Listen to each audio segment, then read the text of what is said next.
সবাইকে আসসালামু আলাইকুম। এই তো নতুন ব্লগ নিয়ে আপনাদের মাঝে চলে এসেছি। আপনাদেরকে বলেছিলাম আমি মুরগির গোলা কাবাব বানিয়ে দেখাবো।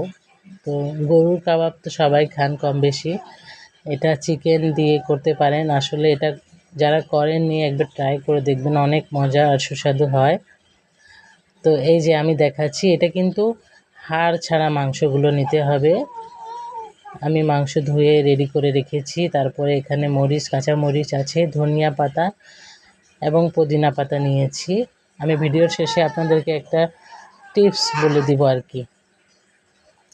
তো এই যে মুরগির মাংসগুলো দেখতে পাচ্ছেন, আমি ব্লেন্ডারে আগে মরিচ এবং লবণ দিয়ে এগুলোকে একদম পুরো মিহি করে বাটবো না, কিছুটা আদা বাটা করে বেটে নিয়েছি, ব্লেন্ড করে নিয়েছি। এর মধ্যে এখন মাংসগুলো দিয়ে দিব।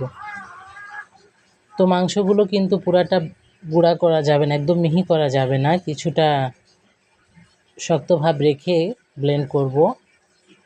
তো এভাবে কাবাবটা খেতে অনেক মজা লাগে। তো দেখতে পাচ্ছেন এই যে আমি কিমা করে নিয়েছি, আমার কিমা রেডি। এখন এর মধ্যে আমি কি দিব এগুলো আপনাদেরকে দেখিয়ে দিব। তো আমি আগে ধনিয়া পাতা, পুদিনা পাতা মিহি করে কুচি করে কেটে নিয়েছি।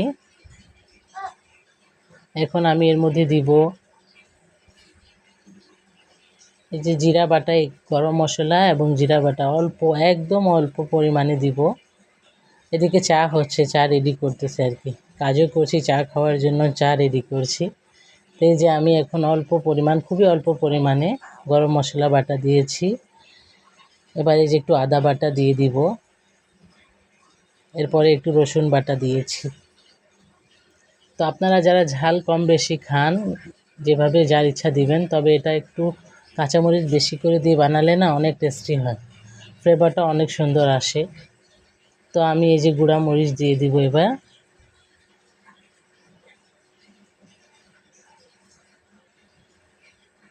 ঝাল নিজেদের পরিমাণ মতো দিবেন, আমরা একটু ঝাল বেশি খেতে পছন্দ করি আর কি।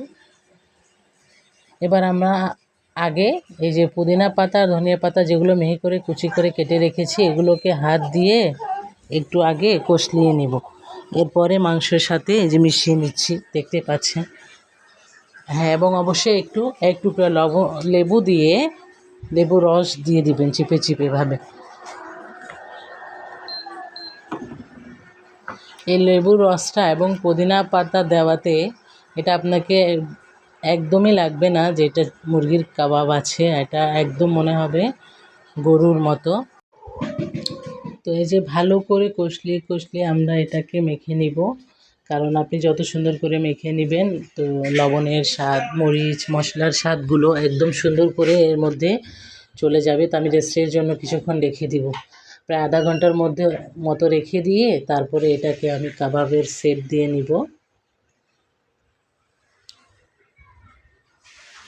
তো এই যে চায়ের সাথে খাওয়ার জন্য একটু চিড়া ভেজে নিচ্ছি।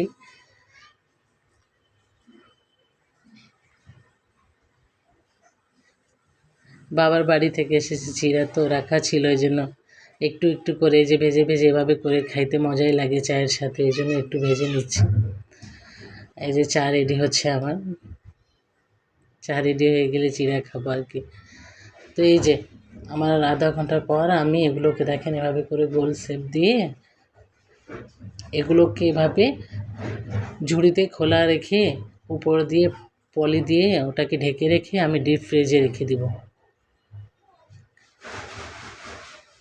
এভাবে ডিপ ফ্রিজে আধা ঘন্টা রেখে দেওয়ার পর যখন বের করবেন তখন এগুলো হার্ড হয়ে যাবে, মানে শক্ত হয়ে যাবে। তখন আপনি এগুলোকে বক্সে করে ডিপ ফ্রিজে সংরক্ষণ করতে পারবেন। যখন ইচ্ছা বের করবেন তখন এগুলো লেগে থাকবে না, একটার সাথে ভাঙবে না। তো এভাবে বক্স থেকে একটা একটা করে বের করে যখন ইচ্ছে খেতে পারবেন। ভেজে তেলে, ডুবো তেলে ভাজতে পারেন, অল্প তেলেও ভাজতে পারেন।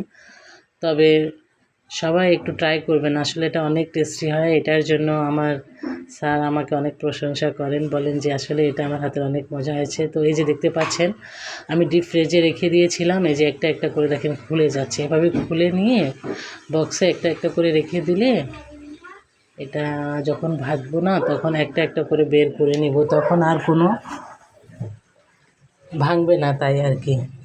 তো এভাবে যখন ইচ্ছা ভেজে নেবেন, ভেজে নিয়ে খেতে পারবেন। তো সবাইকে আসসালামু আলাইকুম। ভিডিওটি পছন্দ হলে অবশ্যই লাইক সাবস্ক্রাইব করে বেল আইকন বাটনটি টিপে দিন।